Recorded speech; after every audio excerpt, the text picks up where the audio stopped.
안녕하세요. 저는 믿었던 사랑에 배신당한 40대 남성입니다. 썰밤 애청자지만 설마 제가 여기 사연을 보내는 날이 오게 될 줄은 몰랐는데 얼마 전 겪은 충격적인 사건을 여러분에게 털어놓고 싶어 이렇게 글을 쓰게 됐습니다. 마지막에 기막힌 반전이 숨겨져 있으니 꼭 끝까지 들어주세요. 그럼 시작하겠습니다. 사실 저는 살면서 그렇게 큰 어려움을 겪어본 적이 없습니다. 사업하는 아버지와 전업주부인 어머니의 보살핌 아래 물질적, 정서적으로 무엇 하나 부족함 없이 잘 자랐고요. 명석한 두뇌와 성실함 덕분에 대학도, 회사도 제가 원하는 곳으로 갈 수 있었죠. 결혼도 부모님의 반대를 무릅쓰고 제가 마음에 든 여자와 했습니다. 아내는 현모양처의 화신이라고 해야 할까요? 가정적이고 살림 잘하고 그러면서 밤엔 또 대담한 구석이 있는, 여러모로 자기보다 저를 최우선으로 여겨주는 그런 여자였습니다. 무엇보다 친구놈들이 부러워할 만큼 예쁜 외모를 갖고 있었고요. 어릴 때 일찍 조실부모에 대학도 못 나오고 고생만 한 여자였던지라 부모님 반대가 심했지만 그래도 제 고집으로 어떻게든 결혼까지 끌고 갔더랬죠. 어쨌든 나름 제가 원하는 대로 인생을 잘 개척해 나가고 있다고 생각했는데 결혼 후 생각지도 못한 거대한 장애물을 만나고 말았습니다. 그건 바로 아이 문제였죠. 대한민국 남자들이 대부분 다 그렇겠지만 저도 자식을 아들, 딸 둘 정도는 갖고 싶었습니다. 그래서 신혼 초부터 꾸준히 성실하게 부부관계를 지속해 왔는데요. 이상하게 결혼한 지 2년이 넘어가도록 애가 들어서지 않는 겁니다. 처음엔 언젠가 생기겠지 하고 대수롭지 않게 여겼는데요. 시간이 흐를수록 조금씩 초조해지더군요. 3년차가 됐을 때부턴 저희 부모님도 슬슬 2세에 대한 압박을 주기 시작하셨고요. 결국 아내와 상의 끝에 처음으로 난임병원을 방문했는데요. 우리나라에 그렇게 애 못 낳는 부부가 많다는 건 그때 처음 알았습니다. 의사 말로는 요즘 젊은 부부들 중에 불임이 그렇게 많다고 하대요. 아마 세상이 눈부시게 발전할 만큼 인스턴트 섭취도 많아지고 환경은 환경대로 나빠졌기 때문이 아닐까 싶습니다. 어쨌든 난임병원에서 제일 먼저 이런저런 검사부터 진행했습니다. 임신이 안 되는 원인부터 찾아야 했으니까요. 그때까지도 저는 사실 별 생각이 없었습니다. 주변에 요즘 임신 안 돼서 고생하는 부부들이 워낙 많다고 하니까 저희도 그저 그런 케이스라고 생각했죠. 그런데 검사 결과는 너무나 충격적이었습니다. 제가 또래 남자들보다 정자수가 너무 적다고 하더군요. 거의 보이지 않는 수준이라고, 이 정도면 무정자증으로 봐야 할 것 같다면서요. 주변에서 소문으로만 건너 듣던 씨 없는 남자가 설마 제가 될 줄이야. 충격이 컸습니다. 무엇보다 아내 볼 면목이 없었죠. 저희 부모님이 임신 안 되는 걸 은근히 아내 탓을 했었거든요. 하지만 아내는 오히려 저를 위로했습니다. 어쨌든 정자가 아예 없는 건 아니라잖아. 자연 임신은 힘들어도 시험관이나 인공수정하면 충분히 건강한 아기 낳을 수 있을 거야. 너무 걱정하지 마, 여보. 미안해. 내가 당신 얼굴을 어떻게 봐야 할지 모르겠다. 괜히 나 같은 놈이랑 결혼해서. 당신이 어디가 어떻다고 그래. 자꾸 그런 소리 하면 나 화낼 거야. 그래, 알겠어. 앞으로 병원 꼬박꼬박 다니면서 노력할게. 당신한테도 더 잘하고. 응, 나도 열심히 할게. 근데 어머님, 아버님한텐 뭐라고 말씀드릴 거야? 산 넘어 산이었어요. 불임 사실을 알게 된 것만으로도 충격인데 그걸 또 어떻게 부모님한테 전할지가 문제였죠. 고민 끝에 부모님께는 그냥 저희 둘 다 아무 문제도 없다고 전했어요. 괜히 하나뿐인 아들이 무정자증에 가깝네 뭐네 얘기하면 충격받으실 것 같아서 말이죠. 물론 아내에게도 사전에 상의해서 입을 맞춰뒀네요. 그 뒤로 바로 인공수정을 시도했어요. 병원 다니면서 치료받으면 바로 애가 들어서기도 한다고 해서 내심 기대했는데요. 웬걸 수차례의 인공수정에도 좀처럼 아이는 들어서지 않았어요. 결국 시험관까지 넘어갔지만 시험관도 2번 연달아 실패하고 말았네요. 그때만 해도 지금처럼 난인 부부들을 위한 지원이 잘 될 때가 아니라서요. 그 비용만 해도 수천만 원이 깨졌어요. 경제적인 부담도 부담이지만 무엇보다 힘들었던 건 혹시나 하는 기대가 매번 역시나 하는 절망으로 바뀐다는 점이었어요. 아내와 외출을 하는 것도 고통이었네요.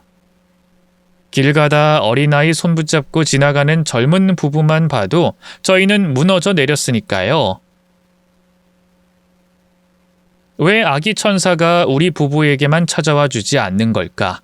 내가 뭘 그렇게 잘못했을까?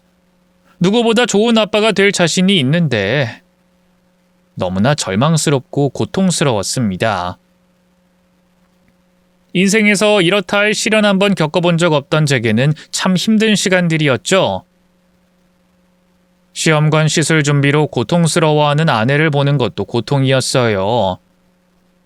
아시는 분은 아시겠지만 난임 시술이라는 게 남자보단 여자가 여러모로 힘든 점이 많습니다. 남자는 그냥 정자 제공만 하면 끝이지만 여자는 따로 주사도 맞아야 하고 약도 챙겨 먹어야 하고 여러모로 고통스러운 과정들이 많아요. 저 때문에 죄 없는 아내는 그 일련의 과정들을 묵묵히 견뎌야만 했습니다. 그런데도 아이는 들어서지 않으니 얼마나 힘들었겠습니까? 더군다나 아무것도 모르는 저희 부모님은 계속해서 저희 아내에게만 뭐라고 하셨어요. 제가 중간에서 그러지 말라고 중재하긴 했지만 한계가 있었네요. 그날도 그랬어요. 저희 아버지 생신이 얼마 남지 않아 따로 식당 예약을 해 온 가족이 밥을 먹었는데요. 좋은 날 좋은 기분으로 밥을 먹다 말고 어머니가 문득 또 아이 얘기를 꺼내시더군요. 이번에 또 시험관 수술한 건 어떻게 됐니? 잘 안 됐죠 뭐. 근데 어머니, 제가 전에도 말씀드렸잖아요. 저희가 얘기하기 전엔 그런 거 묻지 말아달라고. 좋은 소식이 있으면 제가 어련히 알아서 먼저 말씀드릴까요? 아니 나는 걱정되니까 그렇지. 에휴, 내가 할머니 되길 이렇게 간절히 바라는 날이 올 줄은 몰랐다. 이럴 줄 알았으면 좀 더 젊은 여자랑 결혼시키는 건데. 어머니의 그 말에 아내가 움찔하면서 굳어버렸어요. 아내가 저보다 2살 연상이었거든요. 또 아내 발목을 잡고 늘어지는 어머니가 지겨워서 저도 모르게 언성을 높였습니다. 여기서 그런 얘기가 왜 나와요? 어머니, 여자 나이가 무슨 상관이라고요? 그러자 어머니도 서운하셨던가 봐요. 눈에 눈물이 그렁그렁해지더니만 빽 소리를 지르시더군요. 아니 근데 이놈이 뭘 잘했다고 애미 앞에서 두 눈 똑바로 뜨고 대들어? 그럼 네가 지금 결혼한 지가 벌써 5년 차인데 손주 하나 못 안겨주는 게 잘했다는 거야? 엄마 친구들 보면 너보다 늦게 결혼한 애들도 여자가 좀 어리면 숭풍숭풍 애 잘만 낳고 살더라. 임신에 제일 중요한 게 여자 나이인 거 몰라? 밭이 기름지고 좋아야 씨를 뿌려도 뭐가 나올 거 아니야. 이럴 줄 알았으면 그때 결혼 허락해주지 말았어야 하는데 내 목에 칼이 들어오는 한이 있어도 젤 받아주지 말았어야 했어. 어머니는 대놓고 아내를 가리키면서 막말을 퍼부었어요. 그러자 아내가 하얗게 질린 얼굴로 입술을 꾹 깨물더군요. 저는 그 모습을 지켜볼 수 없어서 진실을 밝힐 수밖에 없었습니다. 그만하세요! 임신 안 되는 거 이 사람 잘못 하나도 없어요. 다 제 탓이라고요. 제가요, 무정자증이래요. 그 충격적인 고백에 부모님의 입이 떡 벌어졌어요. 그동안 잠자코 있던 아버지가 덜덜 떨리는 목소리로 물었죠. 그게 무슨 소리냐? 상윤이 네가 뭐라고? 무정자증? 네. 그동안 두 분이 상심하실까봐 솔직하게 말씀 못 드렸는데요. 계속 이 사람 탓하는 거 보니 더는 안 되겠어요. 병원에서 검사 받았을 때 이 사람은 아무 문제 없었고요. 제가 정자수가 너무 적어서 임신이 안 되는 거라고 했어요. 그러니까 죄 없는 이 사람 그만 달달 볶으세요. 아시겠어요? 아버지는 머리를 짚으시며 침음하셨고요. 어머니는 그 자리에 주저앉아 펑펑 울기 시작했어요. 부모님 가슴에 기어이 대못을 박은 것 같아 마음이 너무 안 좋았지만 어쩌겠어요. 제가 지켜야 할 제 가족은 부모님이 아니라 아내인데. 집으로 돌아오는 길에 아내가 제 손을 꼭 잡으면서 그러더군요.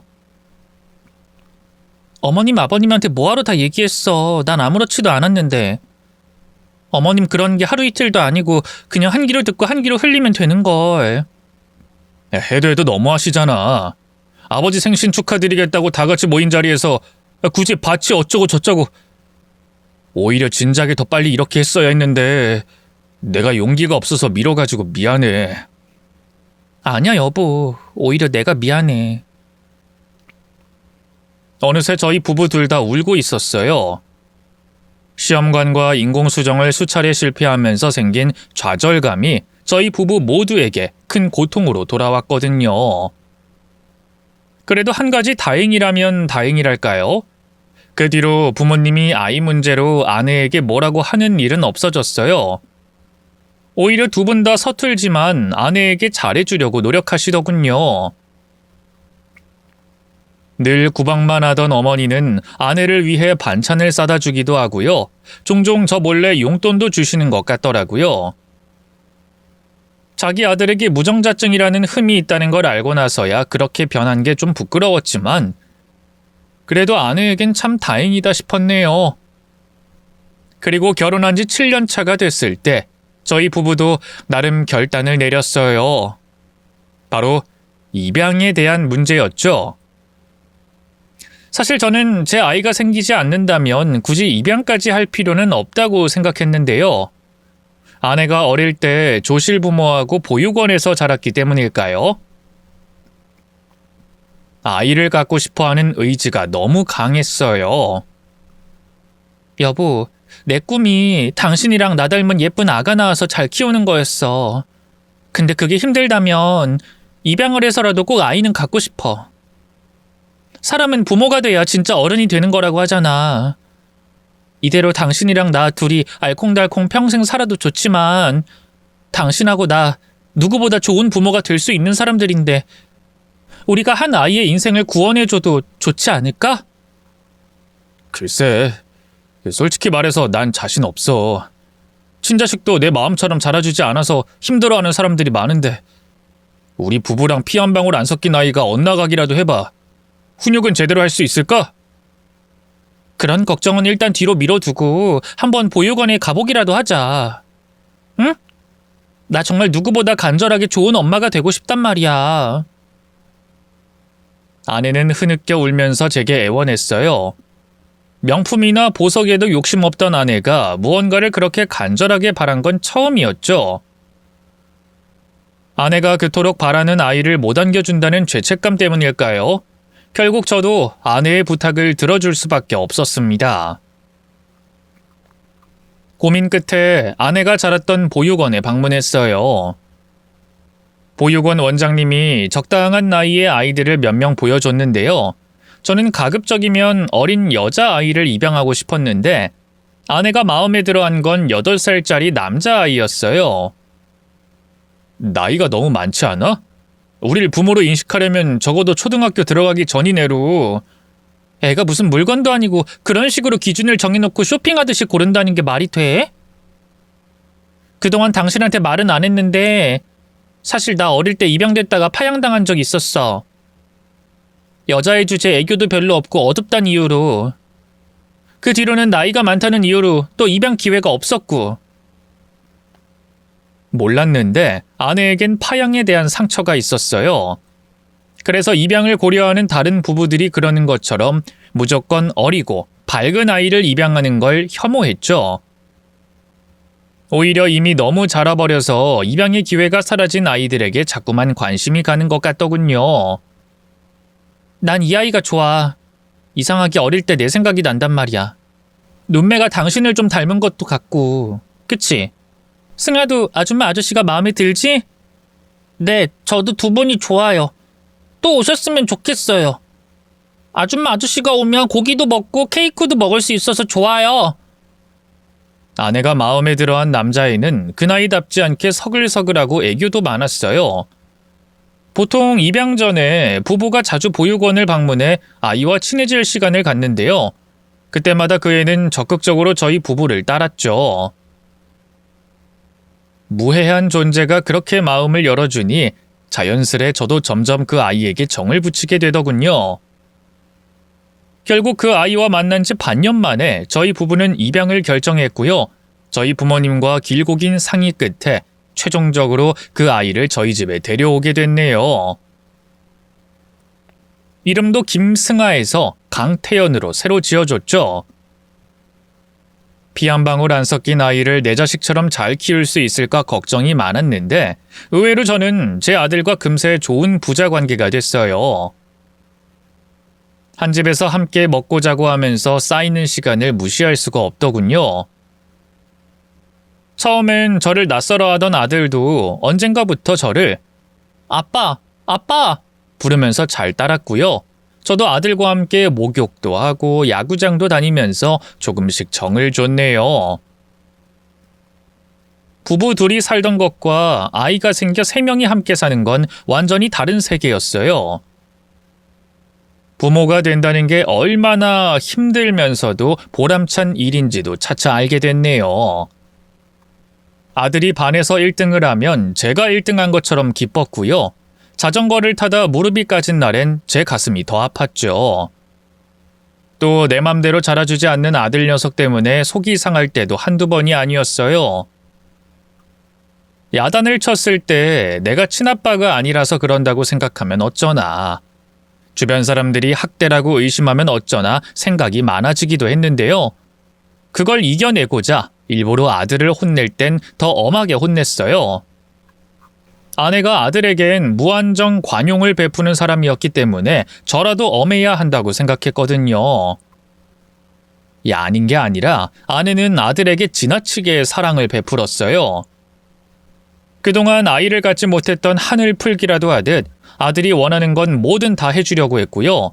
아들의 가방이며 운동화, 옷 같은 것도 전부 비싼 브랜드 제품만 사주곤 했죠. 용돈도 초등학생에게 주는 것 치곤 너무 많이 쥐어줬고요. 처음엔 오죽하면 그럴까 싶어서 모른 척 했는데요. 하루는 아들이 갖고 싶다는 40만 원짜리 장난감을 바로 사주는 걸 보고 이건 좀 아니다 싶더라고요.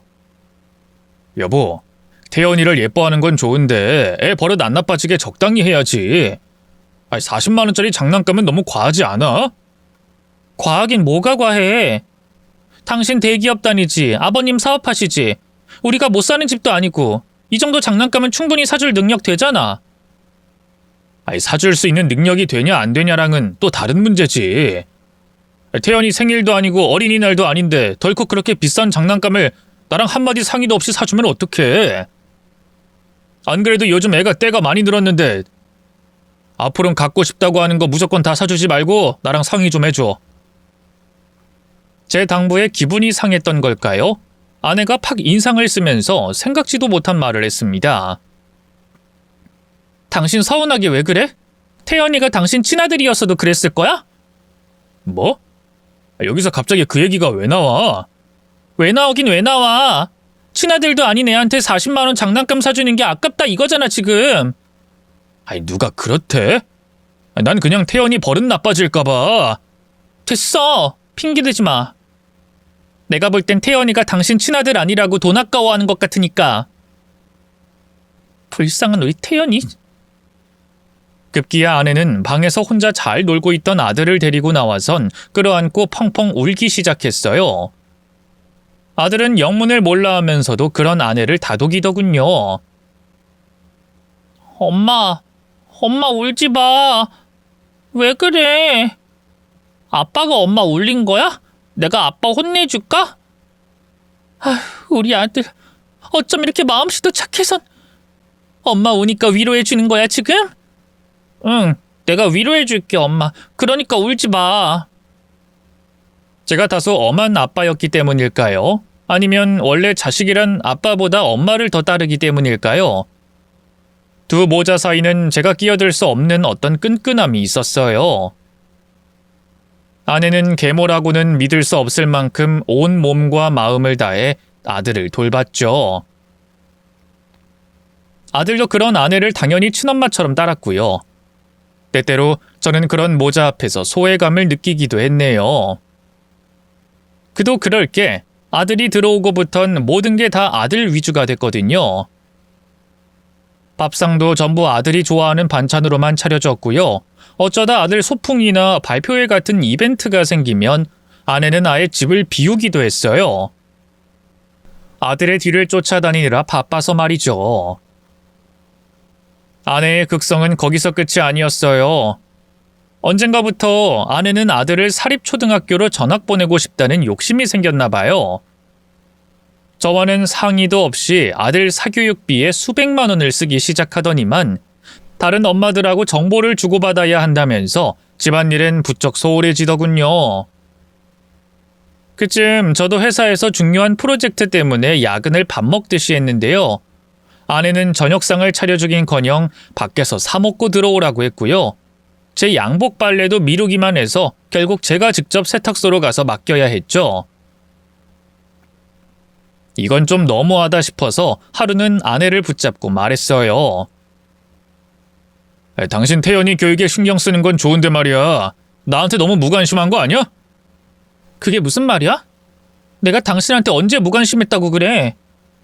당신 나 저녁 밥상 차려준 게 언젠지 기억은 나? 요즘 빨래도 그렇고 청소도 그렇고 집안일이 하나도 안 돼 있어서 퇴근하고 집에 들어오기가 싫을 정도야. 당신 주부잖아. 신경 좀 써줘. 당신이 일 바쁘단 핑계로 태연이한테는 아예 신경을 안 쓰잖아. 그러니 내가 당신 몫까지 태연이 챙기느라 바빠서 그렇지 뭐. 내가 태연이를 안 챙기긴 뭘 안 챙겨. 평일엔 일이 바빠서 그렇지 쉬는 날엔 같이 야구도 하고 공부도 봐주는데. 그렇게 깨작깨작 놀아주는 걸로 아빠 역할 다 했다 이거야? 당신이 정말 우리 태연이 생각한다면 진작에 사립초등학교도 알아보고 영어 과외도 붙여주고 그래야 하는 거 아니야? 태연이 보육원에서 자라서 다른 애들에 비해 많이 뒤처진 거 알잖아. 나중에 아버님 사업 물려받으려면 지금부터 부지런히 따라잡아야지. 아내의 생각지도 못한 말에 뒤통수를 한 대 얻어맞은 것처럼 멍해졌어요. 설마 아내가 아버지의 사업을 탐내고 있을 줄은 꿈에도 몰랐거든요. 아니 여기서 우리 아버지 사업 얘기가 왜 나와? 뭐가? 우리 태연이가 물려받는 게 당연한 거 아니야? 당신은 이미 회사 다니고 있고 아버지 사업 물려받을 생각 없다며. 그건 미국에 있는 아가씨도 마찬가지일 거고. 그럼 당연히 태연이, 우리 아들이 물려받아야지. 아니 우리 부모님이나 태연이 의사는 묻지도 않고. 태연이야 어린 게 뭘 알겠어. 나중에 좀 더 크면 그때 우리가 얘기 잘 해주면 되지. 어머님 아버님은 어때? 당신이 볼 때도 친손주 아니라고 반대하실 것 같아? 그렇게 되묻는 아내의 두 눈엔 어떻게든 아들에게 저희 아버지 사업을 물려주겠다는 의지가 엿보였어요. 생전 야망이니 욕심이니 하는 것과는 거리가 멀어 보이는 아내였기에 얼마나 놀랐는지 모릅니다. 힘들게 얻은 아들이라서 그럴까요? 아내는 어떻게든 아들에게 늘 최고의 것을 안겨주고 싶어 했어요. 그땐 그저 아내가 불임으로 너무 고생한 탓에 삐뚤어진 모성이 생겨버린 거라고 여겼는데 진실은 생각보다 더 잔인했습니다. 어느 주말이었어요. 아내는 아들이 다니는 학원 친구 엄마들과 약속이 있다면서 아침 일찍 나가버렸고요. 저 혼자 아들 밥을 챙겨주고 숙제를 봐주고 있었죠. 가족 그림을 그려가는 게 숙제라고 하더군요. 가족 그림? 어디 한번 보자. 아빠 멋지게 잘 그려줬어?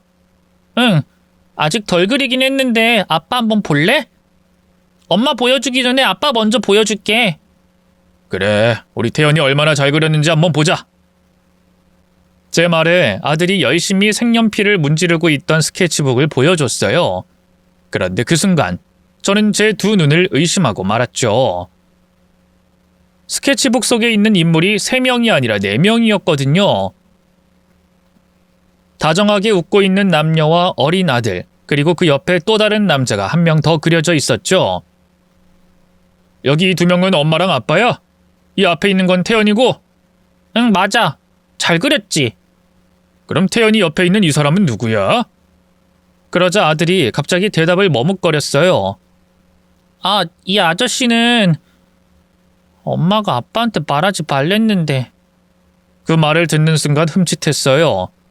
이건 뭔 소린가 싶어서 심장이 미친 듯이 쿵쾅거리기 시작했죠. 간신히 진정한 채로 아들을 다독였어요. 엄마가 아빠한테 이 아저씨에 대해서 말하지 말라고 했어? 왜?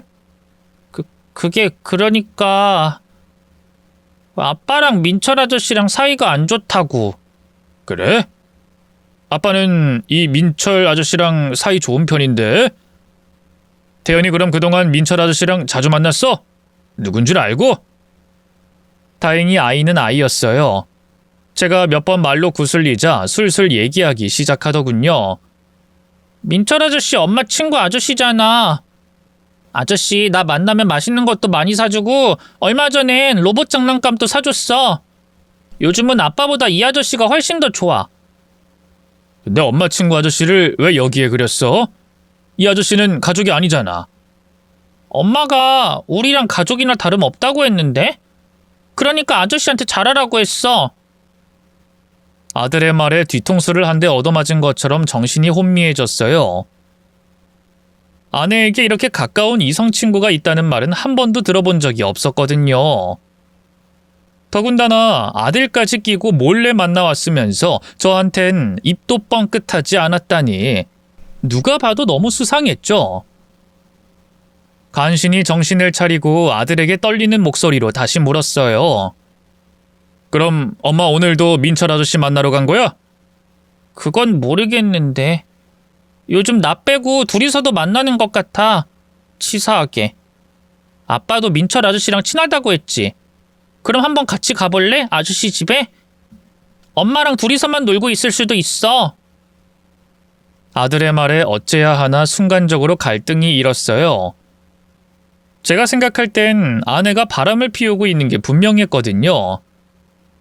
그걸 제 두 눈으로 확인해야 할지 아니면 따로 아내를 추궁해야 할지 상황이 상황인 만큼 너무나 혼란스러웠죠. 그 사이에 아들은 숙제를 미룰 좋은 핑계가 생겼기 때문일까요? 현관까지 쪼르르 나가 신발을 신고 절 부르더군요. 아빠 빨리 와. 우리 아저씨네 집에 놀러 가자. 아저씨 요리도 대빵 잘해. 직접 치킨도 튀겨줘. 아들은 그 남자와 한두 번 만난 게 아닌 것 같았어요. 아내에 이어 아들마저 빼앗겼다는 마음에 울컥 분노가 치밀어 오르더군요. 뭐가 됐든 제 두 눈으로 확인해야겠다는 생각에 그런 아들을 따라 나섰죠. 충격적이게도 상간남은 저희 집 바로 근처에 있는 작은 빌라에 살고 있었어요. 차를 타고 갈 필요도 없이 충분히 걸어서도 갈 수 있는 거리였죠. 하지만 막상 그 남자의 집문 앞에 서니 이건 아니다 싶더라고요. 혹시라도 그 남자가 정말 아내의 상간남이 맞다면 더더욱 아들에게 이런 꼴을 보여줘서는 안 되겠다 싶었죠. 그래서 그 자리에서 택시를 타고 아들과 부모님 댁으로 향했어요. 부모님에겐 대충 핑계를 대고 아들을 맡기고요. 저는 다시 또 택시를 타고 그 남자의 집 앞으로 돌아왔죠. 그리고 몇 번의 심호흡 끝에 현관문을 두드리려고 했는데요. 웬걸? 갑자기 엘리베이터 문이 열리면서 배달원이 내리더니만 제 쪽으로 오는 게 아니겠어요. 중국집 배달하는데 여기 사세요? 네? 아니요. 옆집 사는데 호수를 착각했네요. 배달원의 갑작스러운 질문에 저도 모르게 거짓말을 하고는 옆으로 비켜섰어요. 그런 제가 수상했는지 배달원은 저를 몇 번 위아래로 훑어보다 다시 시선을 돌렸고요. 거침없이 그 남자의 집 초인종을 누르더군요. 중국집 배달 왔습니다. 네, 나갑니다. 이내 문이 열리고 건장한 체격의 남자가 밖으로 나왔어요. 노랗게 염색한 머리에 벌거벗은 상체에 새겨진 문신까지 딱 봐도 양아치였죠. 이런 놈이 설마 아내와 바람을 피우고 저희 아들까지 넘봤을까 싶더라고요. 아들이 뭔가 잘못한 거겠지 생각하고 그대로 몸을 돌려 내려가려고 했는데요. 그 순간 양아치의 어깨 너머로 믿을 수 없는 목소리가 새어나왔습니다. 자기야, 카드로 결제한 거 아니지? 현금으로 했지? 현금으로 했어. 몇 번을 얘기하냐. 자기가 그때 카드로 결제하는 바람에 큰일 날 뻔했으니까 그렇지. 아무리 들어도 그 목소리는 제 아내의 목소리가 분명했어요. 그걸 깨달은 순간 나사 하나가 풀린 것처럼 눈앞이 새하얘지더군요. 저는 그대로 배달원과 양아치를 밀치고 현관 안으로 들어갔습니다. 그러자 눈앞엔 너무나 충격적인 광경이 펼쳐졌어요. 거실 너머 훤히 열린 안방문 너머로 아내가 반쯤 벗다시피 한 상태로 누워 있었어요. 누가 봐도 그 양아치 같은 놈과 뜨거운 잠자리를 한 후인 것 같았죠. 여보? 당신이 여긴 어떻게? 저를 발견한 아내는 귀신이라도 본 것처럼 소스라치게 놀랐어요. 그리고는 허둥지둥 옷을 주워 입고 방 밖으로 나오더군요. 여보, 지금 당신이 무슨 생각할지 아는데 그거 다 오해야. 내가 다 설명할게. 응? 오해는 무슨 오해? 네가 바람 피운 게 아니면 어떻게 다른 놈 집에서 이런 꼴로 있을 수 있는 건데? 저 사람하고 나 그냥 친구야. 보육원 동기인데 얼마 전에 우연히 다시 만나게 돼서 아무 사이도 아니야. 근데 당신이 알면 괜히 오해할 것 같아서 굳이 말 안 한 것뿐이라고. 아내의 황당한 변명에 헛웃음이 절로 나왔어요. 그 사이에 배달원을 돌려보낸 그 양아치 놈이 현관문을 닫고 안으로 들어오더군요. 맞아요, 오해입니다. 저희 그냥 보육원 동기 그 이상도 이하도 아니에요.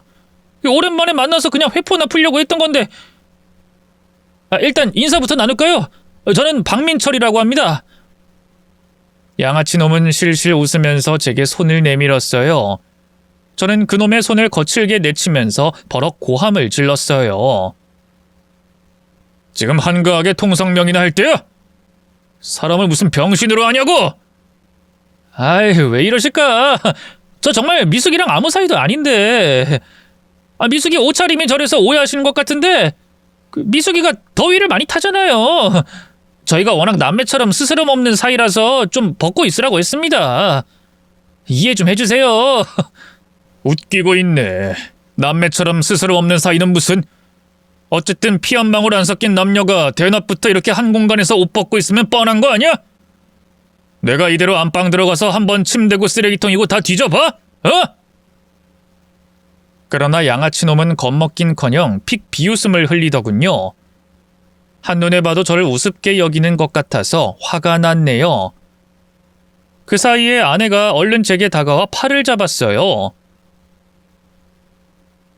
여보, 일단 집으로 가자, 응? 이 사람하고 나 정말 아무 사이도 아니야. 그러니까 우리 둘이 집에 가서 얘기하자고. 뭐가 아무 사이도 아니야? 태연이가 말한 그 아저씨가 이놈인 거지? 제 입에서 아들 얘기가 나오자마자 아내가 언제 그랬냐는 듯 표정을 싹 바꿨어요. 어떻게 알고 찾아왔나 했더니만 태연이를 떠본 거구나. 아무것도 모르는 애한테 대체 뭔 소리란 거야? 의심 가는 부분이 있으면 나한테 물어보면 되지 그 어린 걸 왜 끼냐고! 참나, 그렇게 아들을 아끼는 사람이 아들이랑 상간남을 만나게 해? 아무리 바람을 피워도 넘지 말아야 할 선이란 게 있는 거야. 얼마나 자주 만났으면 태연이가 가죽 그림 그리란 말에 이 새끼까지 같이 그려넣어? 제 고함에 아내의 얼굴이 창백하게 질렸어요. 저는 그런 아내를 밀쳐내고 상간남에게 다가가 멱살을 잡았습니다. 말해봐. 당신 우리 아들 얼마나 만났어? 우리 아들 만나서 뭘 어떻게 했길래 애가 나보다 당신이 더 좋단 말을 해? 제 고함에 상간남이 푸하하 웃음을 터뜨렸어요. 그리고는 너무나 충격적인 말을 하더군요. 뭐야, 그놈이 당신보다 내가 더 좋대요? 역시 피는 물보다 더 진하다더니. 상간남의 그 말에 일순 정신이 멍해졌어요. 단단하게 두 발을 딛고 선 땅이 통째로 흔들리는 것도 같았죠. 그게 무슨 말이야? 피는 물보다 진하다니. 소개를 다시 드려야 하나? 저 당신 양아들 강태현이 생부되는 사람입니다. 박민철 미쳤어? 그걸 다 얘기하면 어떡해? 남의 아들 가지고 지 아들인 양 유세 부리는 게 꼴 같잖아. 씨 없는 고추 주제 어디서 잘난 척이야, 잘난 척이. 더는 참을 수가 없었어요. 저는 그대로 상간남의 얼굴에 주먹을 날렸습니다. 상간남은 그 자리에서 피를 쏟으며 쓰러졌다가 비틀거리면서 일어났어요. 너 이 새끼 감히 날 때려? 쥐새끼 같은 놈. 오늘이 네 제삿날인 줄 알아라. 상간남은 그대로 제게 달려와 주먹을 휘둘렀어요. 하지만 저는 그대로 고개만 살짝 돌려 피했고요. 그대로 다시 주먹을 상간남의 명치에 꽂아 넣었습니다.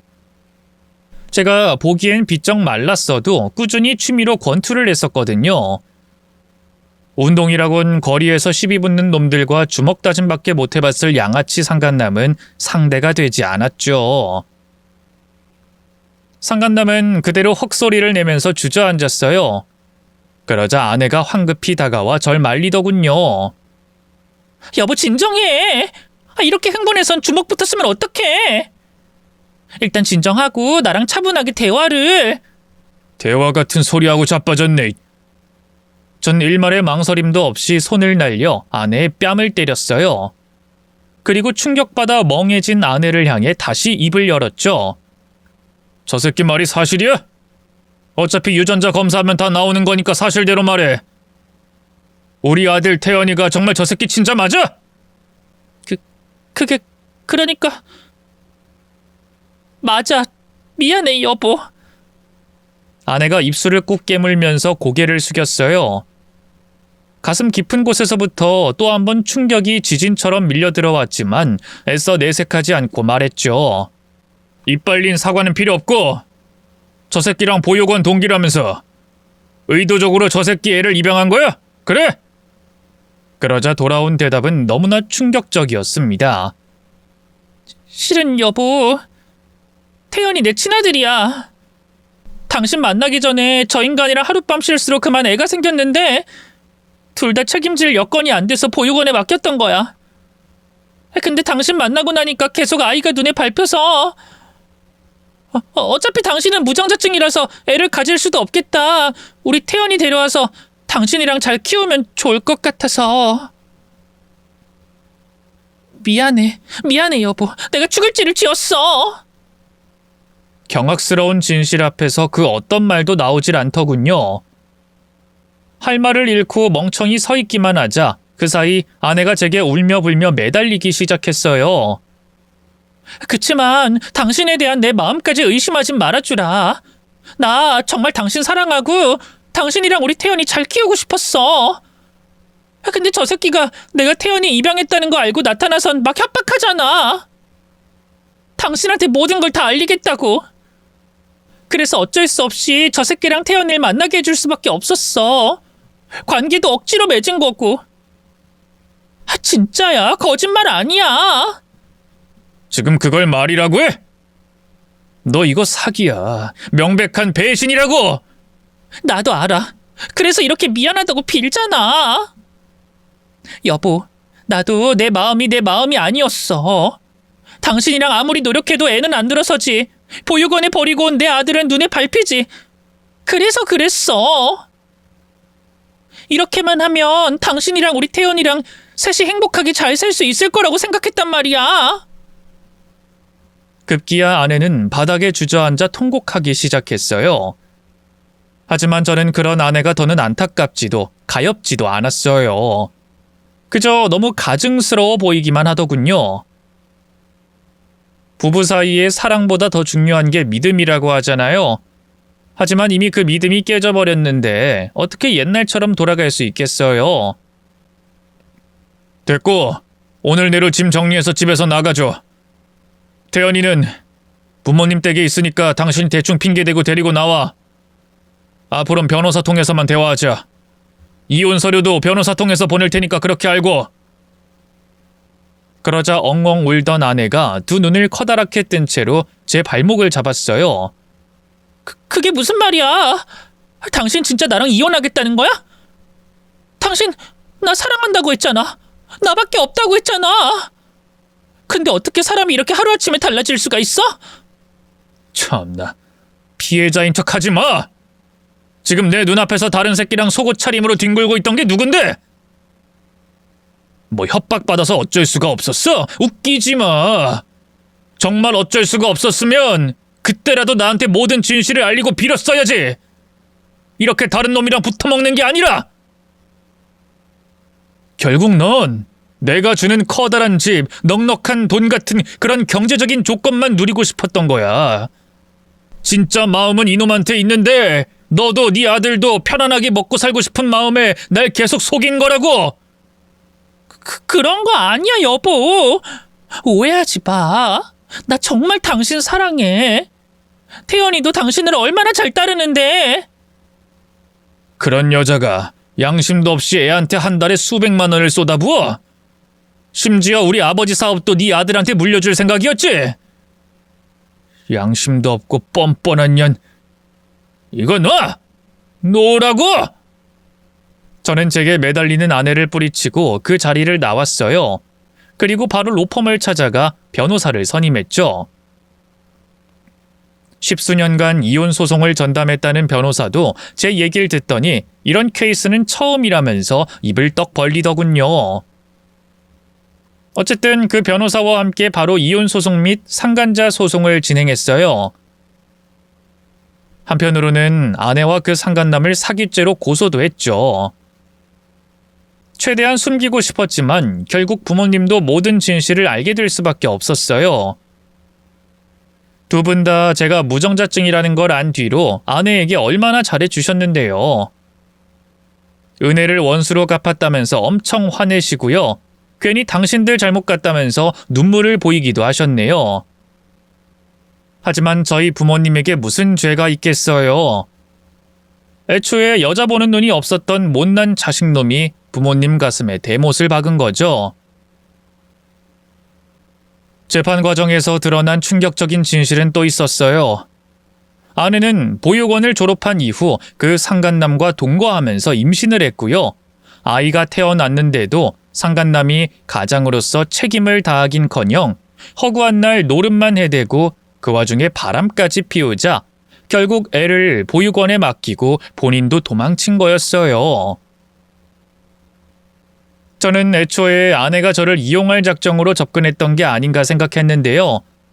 다행이라고 해야 할지 모르겠지만 그런 건 아니었어요. 이후 그 상간남과 연을 끊고 평범하게 살아가던 아내는 저를 만나 사랑에 빠졌고요. 결혼까지 꼴이 나고 나니 버리고 온 자기 아들이 눈에 밟혔다고 하더군요. 인공수정을 거듭 실패했던 것도 이유가 있었어요. 알고 보니 아내는 병원에서 준 주사를 의도적으로 빼먹고요. 약도 잘 안 챙겨 먹으면서 일부러 임신이 실패하도록 유도했죠. 그리고 그 뒤로 보육원 원장에게 뒷돈을 주고 자기 아들을 입양해 올 수 있도록 모든 판을 설계했던 거예요. 이걸 눈물 나는 모성이라고 해줘야 할지 어째야 할지. 차라리 아내가 모든 진실을 밝히고 솔직하게 제게 자기 아들을 입양하자고 했다면 어땠을까 하는 생각도 듭니다. 저는 아내를 정말 진심으로 사랑했기 때문에 아마 받아주지 않았을까 싶거든요. 하지만 아내는 간악하게도 저를 끝까지 속였고요. 끝내는 그 상간남과 붙어먹으면서 아들을 그 인간에게 보여주는 실수까지 저지르고 말았죠. 지리한 법적 다툼 끝에 법원에서는 제 손을 들어줬어요. 아내의 죄를 증명하는 존재가 버젓이 살아 숨쉬고 있었으니 당연한 결과였죠. 저는 아내와 무사히 갈라설 수 있었고요. 아내는 사기죄로 실형을 선고받았네요.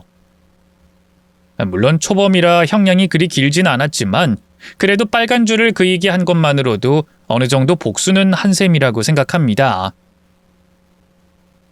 안타깝게도 상간남은 실형을 선고받진 못했어요. 아이를 속이고 입양시킨 건 전적으로 아내가 저지른 잘못이었으니까요.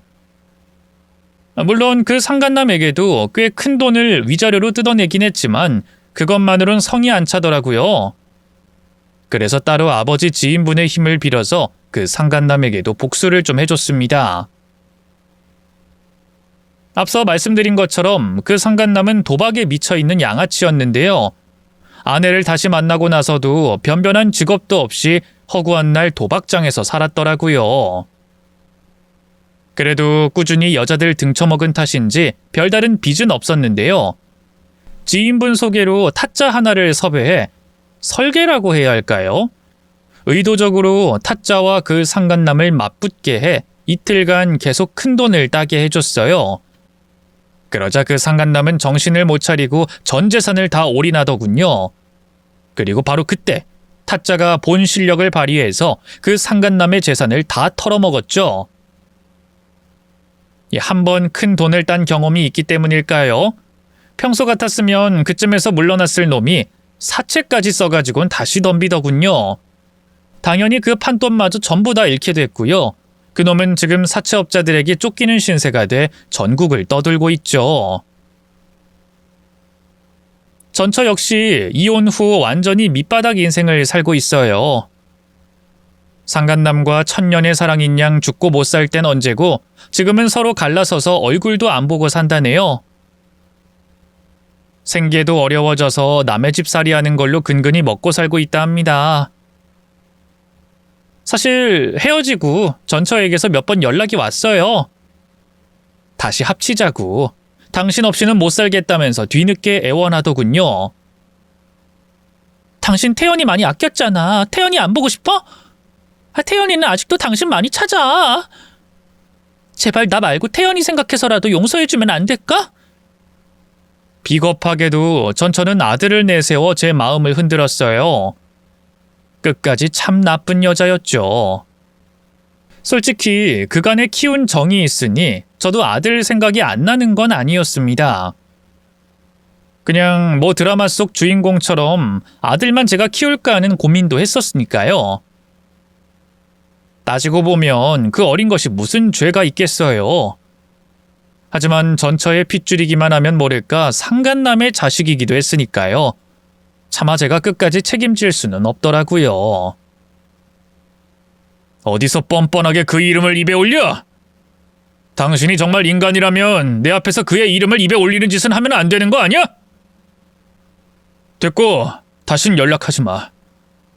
한 번만 더 연락하면 나도 그땐 할 수 있는 법적인 조치는 다 취할 거니까. 여보 제발 전화 끊지 말고 나 한 번만 만나주라. 응? 당신 나 사랑했잖아. 태연이랑 나랑 당신이랑 우리 셋이 너무 행복한 가족이었잖아. 아직도 모르겠어. 그 행복한 가정을 망친 건 다름 아닌 당신이야. 당신이 그 상간남 새끼랑 몸을 섞은 순간부터, 그 애를 그 새끼 앞에 보여준 순간부터 모든 게 무너진 거라고. 평생 자기 잘못을 뼈저리게 후회하며 살길 바랄게. 그 전화를 끝으로 저는 핸드폰 번호를 바꿔버렸어요. 그리고 집도 이사가고 직장도 이직해버렸죠. 그러니 전처도 저는 더와 연락할 방도가 없었을 테고요. 그 뒤로는 서로 소식도 모르고 살았네요. 그러다 최근에 우연히 겹지인을 통해 근황을 전해 듣게 됐어요. 참 충격적이게도 전처는 결국 자기 아들을 버렸더군요. 보육원에 버리고 온 자기 아들이 눈에 밟혀서 어쩔 수 없었다며 그렇게 모정에 읍수하더니만 그 상간남도 나 몰라라 하자 자기도 그냥 애를 버리고 야반도주를 했더라고요. 결국 자기 아들을 2번 버린 셈이죠. 정말 그 상간남도 전처도 짐승만도 못한 인간들 아닙니까? 짐승도 그래도 자기 새끼는 목숨보다 아끼는 법인데. 결국 아들은, 아니 그 아이는 다시 보육원으로 갔다가요. 지금은 상간남 부모 측에서 도맡아 키워주고 계시다고 합니다. 쓰레기 같은 상간남과 달리 다행히 그 부모란 사람들은 인품이 훌륭한 분들이라서요. 제게도 찾아와 머리 숙여 몇 번이고 사죄하셨던 분들이랍니다. 자식 잘못 키워 면목이 없다면서요. 한편으로 저는 저대로 그 아이에겐 너무 미안할 따름입니다. 차라리 애비로서 정을 주지 말 것을. 그 애는 영락없이 저를 자기 아빠로 알고 있었을 텐데 얼마나 충격이 컸겠어요. 아이에겐 끝까지 비밀로 하고 싶었는데요. 아이도 듣는 귀가 있으니 나중엔 모든 진실을 알았나 봐요. 하루는 모르는 번호로 전화가 와서 받았는데요. 그 아이더군요. 아빠, 아니 아저씨, 그동안 정말 죄송했어요. 그 아저씨가 더 좋다는 말 거짓말이었어요. 그냥 관심 받고 싶어서 그랬던 거예요. 죄송해요. 제가 미처 뭐라고 대답할 새도 없이 전화가 끊겨버렸어요. 서둘러 다시 걸어봤지만 아이는 끝내 제 전화를 받지 않더군요.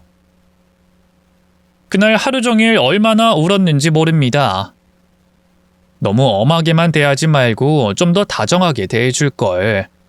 자꾸 못한 것만 생각이 나 두고두고 후회가 됐더랬죠. 부디 그 아이가 지금은 행복하게 잘 살고 있길 바랍니다. 현재 저는 나름 잘 살고 있어요. 좋은 여자를 만나 재혼도 하고요. 지금은 딩크족이라고 하나요? 어쨌든 자녀 없이 둘이서 알콩달콩 잘 살고 있습니다. 다행히 지금 아내는 아이를 원하지 않는 사람이에요. 디자이너인데 본인 일과 커리어에 대한 욕심이 상당한 사람이라서요. 임신과 출산, 육아 대신 자신의 꿈과 야망을 선택했죠. 저도 그걸 알기에 이 사람과 용기를 내 함께 살 결심을 한 거고요.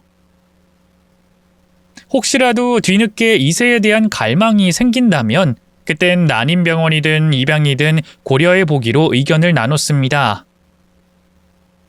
인생이라는 게 앞으로 어떻게 될지 모르는 거니까요.